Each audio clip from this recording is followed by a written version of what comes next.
Hey, what's up, you guys? I am incredibly bored today, so let us turn this staff into a three-section staff.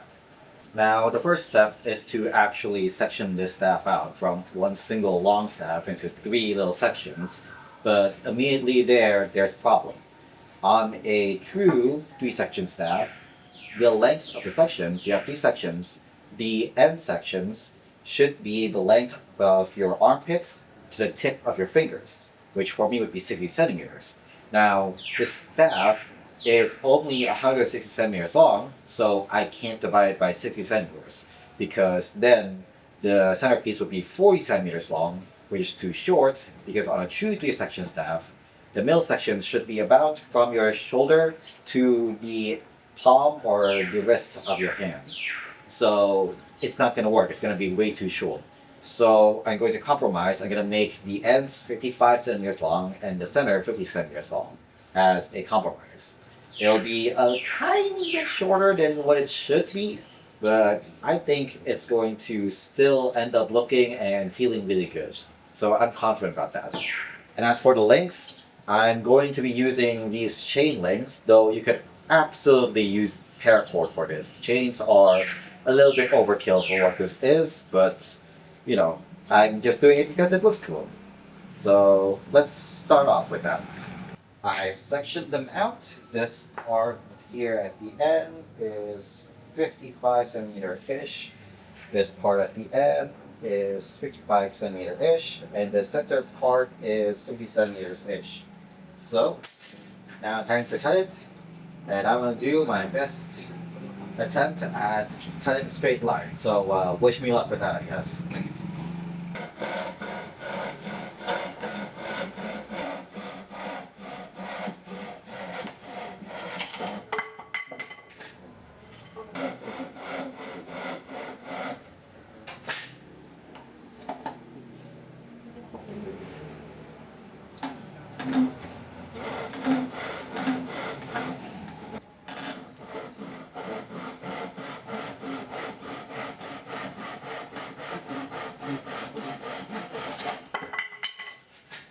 I've got my three sections right here. I'm going to now sand these down and then attach the chain, and then we'll wax them or varnish them to protect them from moisture.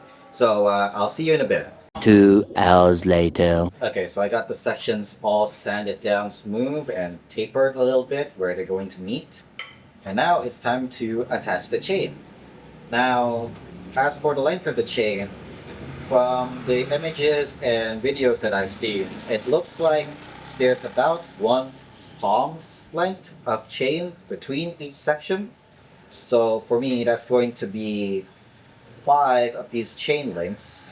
And now my idea is that I'm going to drill a hole through these sections. I'm going to embed three links into them. So like imagine like this. And then I'm going to lock them in place using wood screws, which I'm going to then file down sharp. So that's what I'm going to do, and hopefully it goes smoothly. I'll see you in a bit when I'm done with it.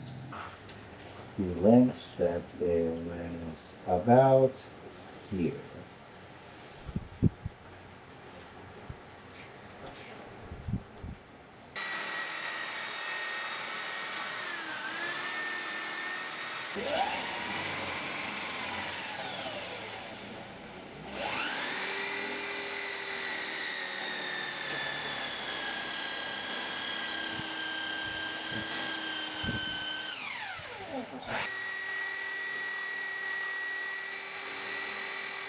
Now the way I'm marking this is that I'm just going to take the chain. I'm going to take the part of the chain that's going to be embedded, which is these three links, and I'm putting it up against the piece of wood, and I'm just marking out where the links meet. Sort of stuff. I then take that measurement and transfer it to all the other sections so that they're all uniform. And if you're wondering what wood this is, I have no idea. I think this is pine wood. Feels like it. It's pretty lightweight and soft. You can mar it with your fingernails, but that shouldn't really be an issue. as long as it's not too soft. You can reinforce it a bit later anyway with metal or studs.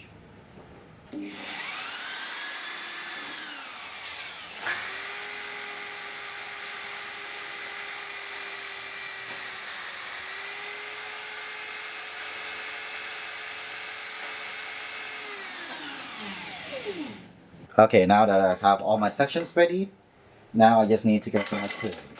So I want 3 links embedded on each side, and I want 5 links in between. So I need 11 links. So 1, 2, 3, 4, 5, 4, 5, 6, 7, 8, 9, 10, 11. So this is the link that I want to cut.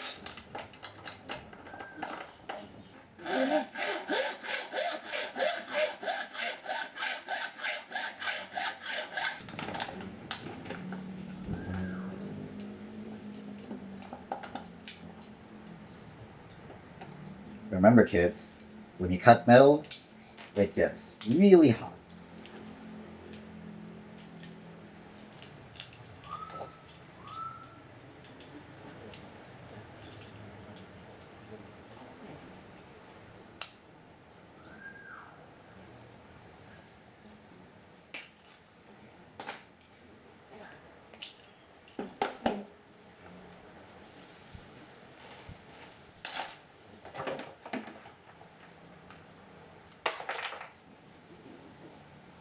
Here's our first section.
One eternity later. Okay, so now all the sections are screwed together. I'm gonna cut off the excess screws so they obviously don't protrude.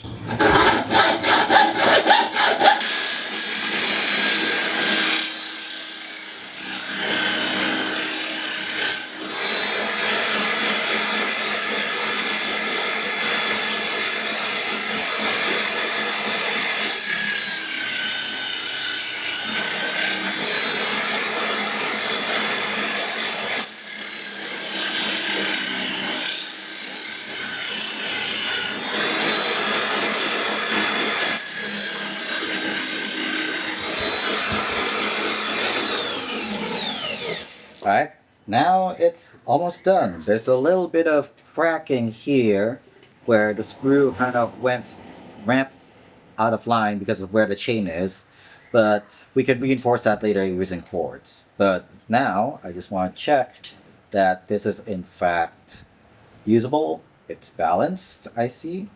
So let's give it a shot outside. Okay, please bear in mind I am not a professional. This is actually my first time handling a 3-section staff. Beforehand, I only handled rope darts and a regular bow staff. But I think this is pretty functional. It's pretty well balanced.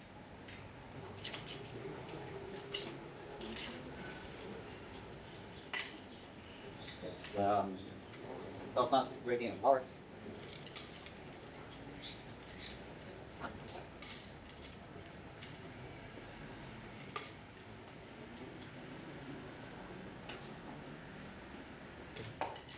It's not breaking apart, so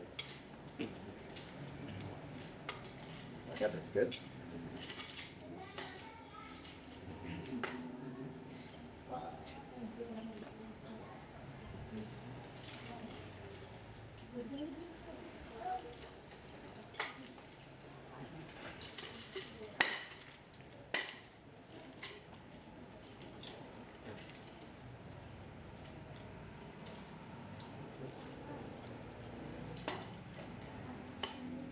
Well, it certainly does hurt when you get hit, but same with a meteor hammer, which I usually use. Right, so I think this is successfully built. Now it's just time to reinforce it. We're gonna add some lashings to stop it from cracking at the joints, as well as I guess coating on the bottom to keep it impact proof, because there's a lot of forms with three-section staff where you have to drag the bottom of the staff along the ground, and that's gonna have a lot of stress, I think. While wrapping this thing up with polyester, I think I got a real lucky break with this being made of pine, because even though pine isn't the most durable of woods, it is incredibly lightweight and it's incredibly impact absorbent. So since this is like, just a practice weapon, it's not going to hurt as much as, say, compared to real teak wood, since it is made out of pine, which is very, very nice, since I think I'm going to be hitting myself quite a lot with this.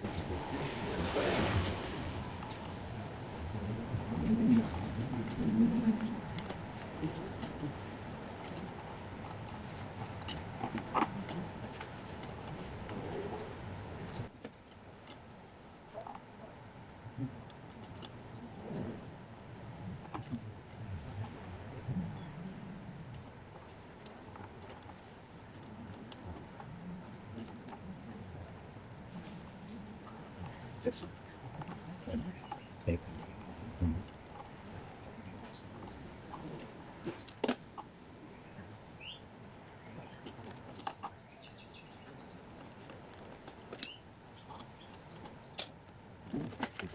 Alright, all the ends are now bound up with polyester. Now I'm going to add some PVC pipes to the ends to keep them from spraying out from impacts. I got these PVC covers, and by coincidence, they fit perfectly onto the ends of these sections. So what I'm going to do is I'm just going to stuff them full of contact cements and then fit them on. Alright, so the end caps are in place, and that should make this a little bit more durable. Hopefully.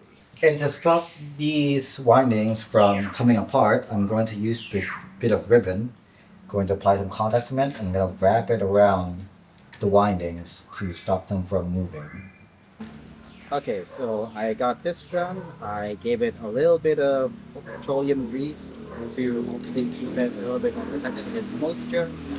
And yeah, I guess it's done.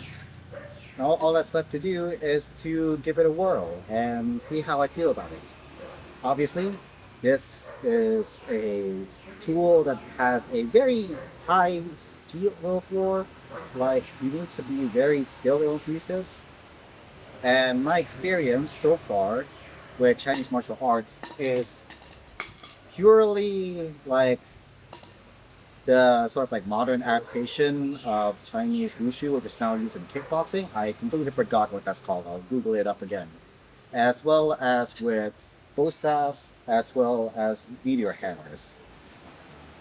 Which is very fortunate because this is sort of like half and half of a meteor hammer and a bow staff. You can use it, obviously, as a whip.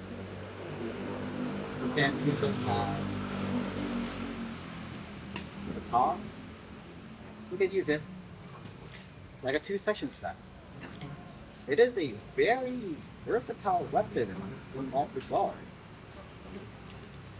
Of course, I can't do a lot of my usual techniques with it, but it's very, it's very,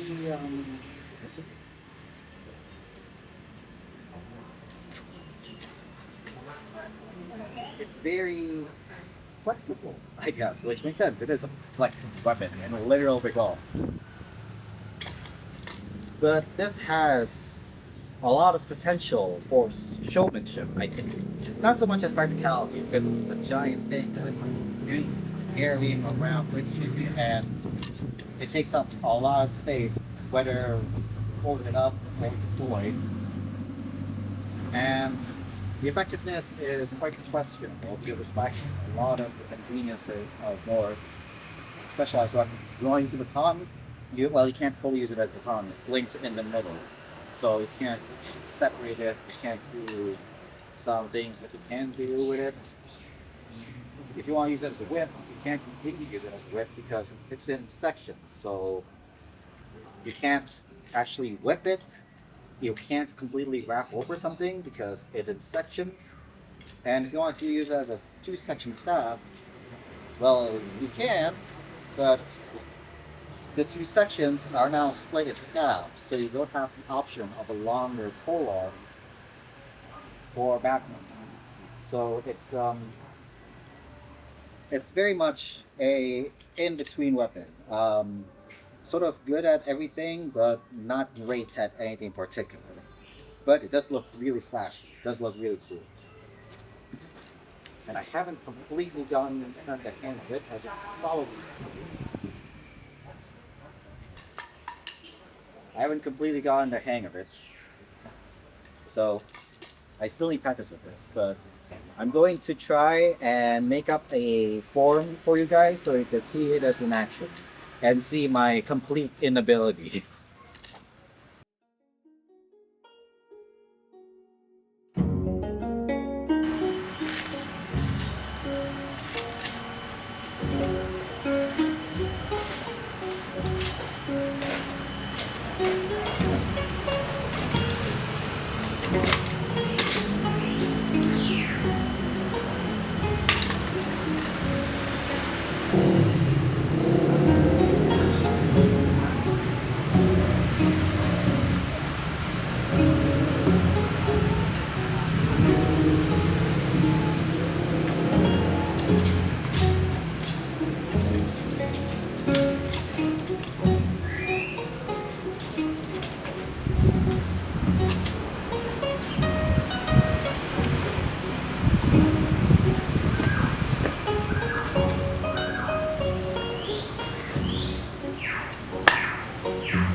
That's it.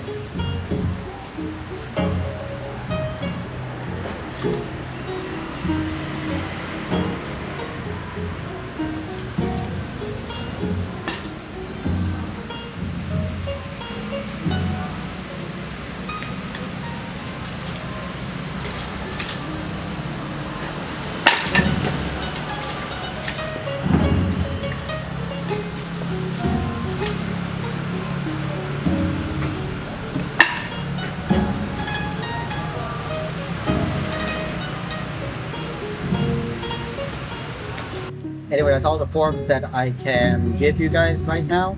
I hope you guys are inspired by that to go make up your own stuff. Either because you like this thing, or you just find the performance so inadequate. But either way, I had fun making this. I had fun playing with this. I'm going to see what else I could do with it, and maybe I'll make a long form video about the analysis of it, sort of Shadiversity style. But that's all I have to say for now. Thank you guys for watching, and I'll see you next time. Later.